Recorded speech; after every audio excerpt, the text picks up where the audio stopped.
So my other question is, are you born with it being an entrepreneur or not? Anyone can What was take the it. question? Are you born with being an entrepreneur or not? Or anyone can. The way it goes is like, are you born with it? I'll take a stab at that one. There's a lot of curriculum being built right now at ASU around entrepreneurialism, and there's a lot of schools starting up, and I think there's a certain element to entrepreneurialism that can be taught, right?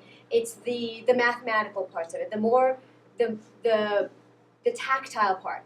You build a product, how do you get it out to market, how do you get in front of clientele, how do you beta it?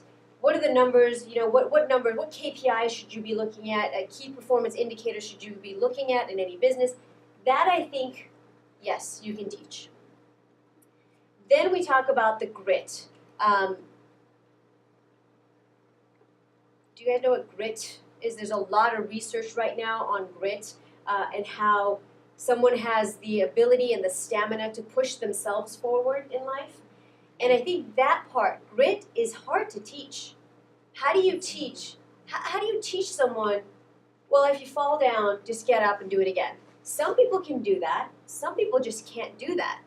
How do you teach that part of it? And I think entrepreneurialism, by definition, requires a little bit of that. And maybe through osmosis of being in the community in a school, maybe you can teach it, but I think that there's a lot of it that you can't teach. But if someone has the grit, and they go to a school for it, I think then you have a great combination.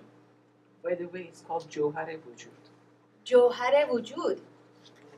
Johare Vujud. I knew Sefidab, so that's pretty, I should get a point for that.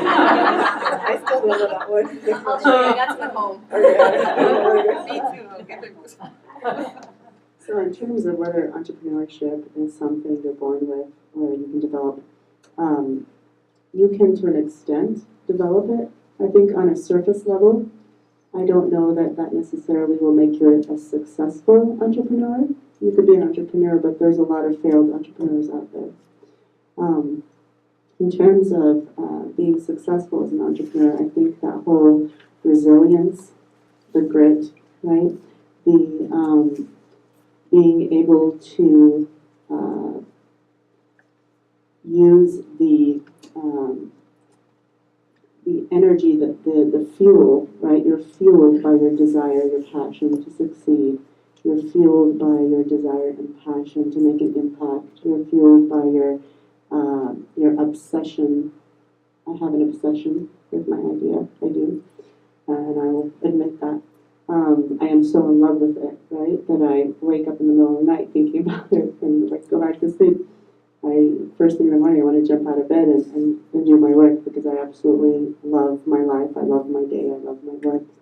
So I think that whole, whether you're a fearless person, a person with a lot of courage to move forward, or even if you're a person who has fears, but you do the work regardless, it's sort of like fear is, irrelevant, is what I say. I have a hashtag for that. Fear is irrelevant. It doesn't really matter. And opinions are irrelevant as well, to me, because everybody has an opinion. And so then at that point it's like, so what? Right? Everybody has an opinion. It doesn't mean anything. So I think that when you are in touch with yourself and what you're seeking to do as an entrepreneur, and you can see yourself in that sort of lonely world. An entrepreneur's world is a very lonely world in that way, because when you are starting something off and you haven't been handed something to manage, but you are actually creating it from scratch by yourself, right? That's a very different world than managing something that already existed and just keep the ball going. It's a lot easier to do that. So I think that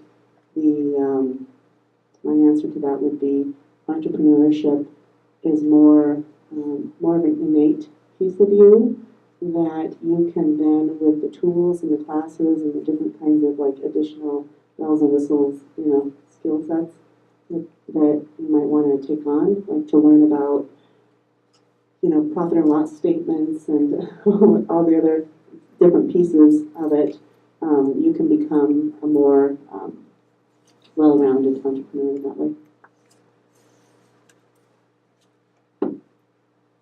I think you kind of born with it. Not everyone has the drive. No, not everyone is willing to give 24 hours a day to a project. Not everyone does that. A lot of people like to take the easy way out. They get their paycheck, they go home, they get their beer. I'm not talking about Iranians. We're talking about the whole people. Because they like to have their beer and they like to have their TV. They don't want to be bothered. You gotta have a drive in you, and it has to be from the core. And you need to have something bigger than just that drive to make you do that. And that's the love for what you are doing with compassion. The passion for that work that you just put out. And as you mentioned, I agree with the two ladies here that when you love something and you work for something that you totally, truly believe in, there is no way to stop. There is no time. In every cell in your body is thinking it. Every cell. So there is no stop. There is no sleeping. Actually, I don't have a sleep. I don't sleep. I sleep, but I dream about my work. I am dreaming, thinking, drinking, everything is my kama. And that's because I put a very big portion of me into it, and that's the love for that healing process of what Kama can do.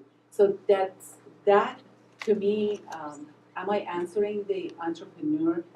I believe I always was one of them, because in every job that they put me in, I never fit inside that mold that they tried to hammer me in, and I always was one of those people that sharp piece that everybody hated to be next to, because I always scratched people.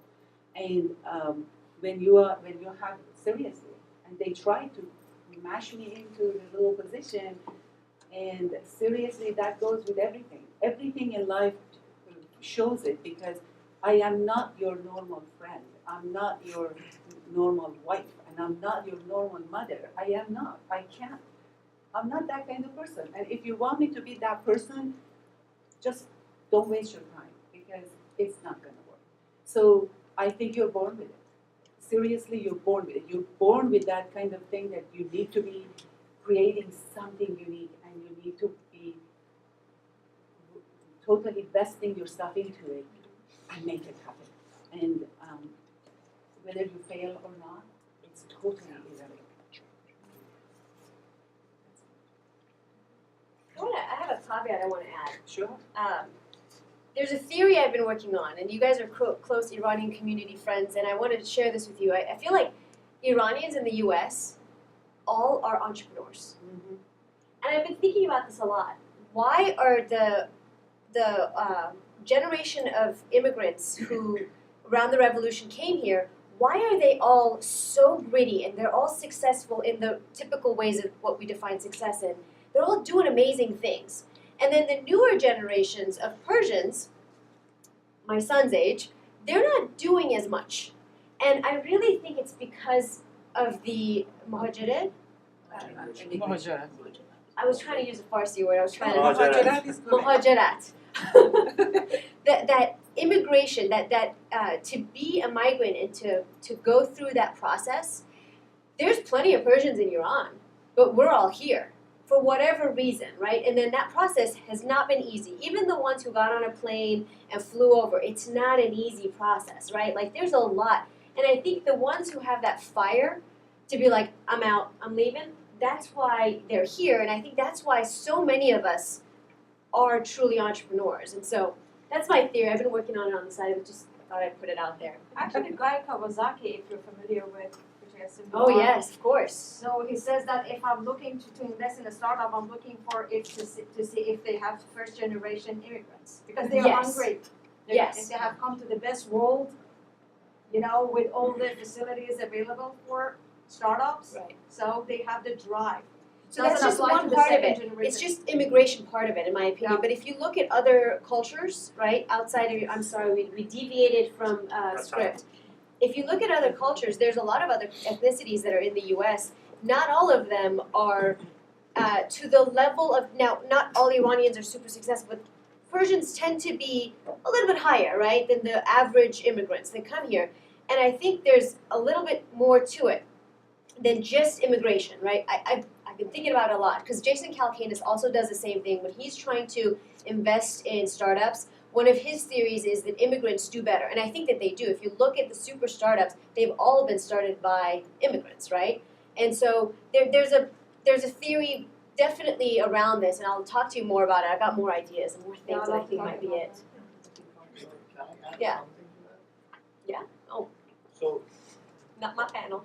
but what you mentioned about the people who are immigrants who come to US and then we are actually the community of all immigrants. Mhm. That's actually a very insightful view of this because you're talking about selection here. Mhm. That is the people who actually immigrated from Iran or whatever country that came to US. They are selected in some way. So sure, when you look at them and you compare them to the people in the country, you cannot really make a good comparison because they're not the average person over there. Right. And I study economics. I just wanted to let you know that there's an economist called Roy, and he had a model in I think 1954 about who immigrates to another country. Oh, really? Talking about this selection issue, and he was concerned about the people who are skilled and unskilled and who moves to which country, which type of person. Are high skilled people from a country move to another, the low skilled, what drives them? And he actually goes back to all the issue about being entrepreneur, about being in a workplace that lets you actually move along your ideas. The thing is that the high skilled people migrate to a country where the income inequality is higher than their own. Right. So when there's a lot of variance in income, then you can say that okay, with my skill I can be at the top income group. So then when you come and then you have that drive in you because you wanted to have that income, then you have also the opportunities, then that will lead you on average to moving to the high income level. So then what you said is actually, I'm pretty sure you don't know about all of this, but your observation is actually aligned with that theory. Can I say something about this? I disagree with these setups as far as setting up for these economies or this kind of study that they do, because I didn't choose to come to America. It was chosen for me, because my father thought that she is too different and Iran is not made for her. So he kind of pushed me out, and where did I end up? Keeping here. So if they've done this, see, to me, I have an issue with some of these testing that we set up, because I do testing every single day. I drive for a result. So everything I look for the result. I don't look for the reality. The reality could be something else. But because I want to prove to you that if you are a successful person and coming from Iran and and you came here and this is the country that you can make most money, then that's right. So to me, there is a minute issue there. And sometimes you have to, I can see that you really take a lot of pride into it, so pay attention to some of these studies that they do, because some of it is result driven. It's not reality driven. I would have to actually add to that because my family wasn't trying to move here in 1978. There was no revolution happening yet in 1978. We came here because my parents just didn't get along, and my mom wanted to take a break from my dad. And we came here, and we had family in the U.S. Doing, joined, postdoctorate. My uncle and his wife, we were visiting, and we were here for a while, extended period. and a revolution started in Iran, and then it was too dangerous to go back, and since my parents didn't get along anyway, they thought this is a good split to this, right? And my dad stayed in Iran, and we started life here. So we were unintentional immigrants. We hadn't sold our home or anything in Tehran. We actually had to leave all that behind. So I gotta now add to my theory, I'm sorry, I've completely gone off script, this is not what you came for. I gotta add to it, do you wanna do more questions? No, I think he's gonna just cut it off. Is he gonna, Persians, right, like, we knew this was gonna happen. Like, let's get the tea out here. Let me finalize about what my theory was about is this, is that not that it was by choice or not by choice or how we set it up, this is just in my own head, right, I haven't looked into this. The path through immigration, those immigrants that come, you had to learn a new language. You had to go to school and make new friends. Those that were able to do it more successfully than others have more of that entrepreneurialism, in my opinion, in their blood, right? You may have come because someone told you to, but you still had to learn a new language that you wasn't given to you at birth, right? Because it's easier when you're developing your vocal cords. You still had to make new friends. Then you had to adapt in a culture, right? And those are the things that I'm talking about. They're minutiae, right? They're very small, but whether you were, that's the grit, right? Those, through those paths, whether you were chosen or not, that still pushed themselves ahead, they were born with it. But anyways, I'm done. I'm complete. Thank you.